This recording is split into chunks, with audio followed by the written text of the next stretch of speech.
ತುಮಕೂರು, ಚಿತ್ರದುರ್ಗ, ದಾವಣಗೆರೆ ಹೊಸ ರೈಲು ಮಾರ್ಗದ ground work ನಡೀತಿದೆ ನೋಡಿ. ತುಮಕೂರು ಹತ್ರ ನಾವು ಈಗ ಎಂಟ್ರಿ ಆಗ್ತಾ ಇದ್ವಿ ಟ್ರೈನಲ್ಲಿ.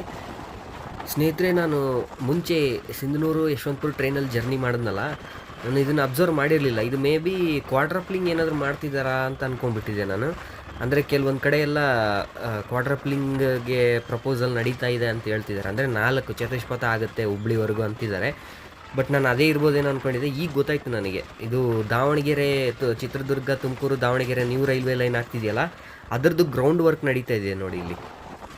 ನಿಮ್ಗೆ ಇದೊಂದು ತೋರಿಸೋಣ ಅಂತ ಅಂದ್ಕೊಂಡೆ, ನಾನು ಮರ್ತುಬಿಟ್ಟೆ.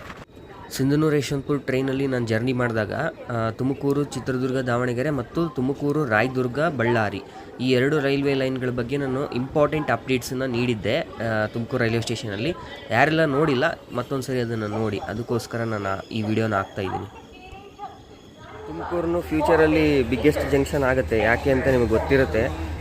ಇಲ್ಲಿಂದ 2 ಹೊಸ ಮಾರ್ಗಗಳು ಹೋಗ್ತವೆ. ಅಂದರೆ ಡೈರೆಕ್ಟಾಗಿ ಹೋಗಲ್ಲ, ಇಲ್ಲಿಂದ ಉರಿಕೆರೆ ಅನ್ನೋ ಒಂದು ಗ್ರಾಮದಲ್ಲಿ ಅಲ್ಲಿ ಡೈವರ್ಟ್ ಆಗ್ತವೆ. ಇಲ್ಲಿಂದ ಉರಿಕೆರೆ 10-11 ಕಿಲೋಮೀಟರ್ ದೂರದಲ್ಲಿದೆ ಅಂದ್ಕೊಳ್ತೀನಿ. ಅಲ್ಲಿಂದ ಚಿತ್ರದುರ್ಗ, ದಾವಣಗೆರೆ ಟ್ರೈನ್ ಬಿಟ್ಟರು ಚಿತ್ರದುರ್ಗ, ದಾವಣಗೆರೆ ಹೋಗೋ ಮಾರ್ಗನೂ ಅಲ್ಲೇ ಡೈವರ್ಟ್ ಆಗುತ್ತೆ. ಆಮೇಲೆ ಇದು ಕಲ್ಯಾಣದುರ್ಗ ಮತ್ತು ರಾಯದುರ್ಗ ಕಡೆ ಹೋಗುತ್ತಲ್ಲ, ಬಳ್ಳಾರಿ ರೂಟು, ಅದೂ ಉರಿಕೆರೆ ಅನ್ನೋ ಗ್ರಾಮದ ಹತ್ರನೇ ಡೈವರ್ಟ್ ಆಗುತ್ತೆ. ಕೆಲವೊಬ್ಬರಿಗೆ ಕನ್ಫ್ಯೂಷನ್ ಇತ್ತಲ್ಲ, ತುಮಕೂರಿಗೇನೆ 2 ಲೈನ್ಗಳು ಬಂದು ಜಾಯಿನ್ ಆಗುತ್ತಾ ಅಂತ. ಸೊ ಆ ಥರ ಆಗಲ್ಲ. ಉರಿಕೆರೆವರೆಗೂ ಸಿಂಗಲ್ ಲೈನೇ ಇರುತ್ತೆ. ಅಲ್ಲಿಂದ ಚಿತ್ರದುರ್ಗದ ಕಡೆ ಹೋಗೋ ರೂಟು ಮತ್ತು ರಾಯದುರ್ಗ ಕಡೆ ಹೋಗೋ ರೂಟು 2 ಅಲ್ಲಿ ಡೈವರ್ಟ್ ಆಗ್ತಾವೆ.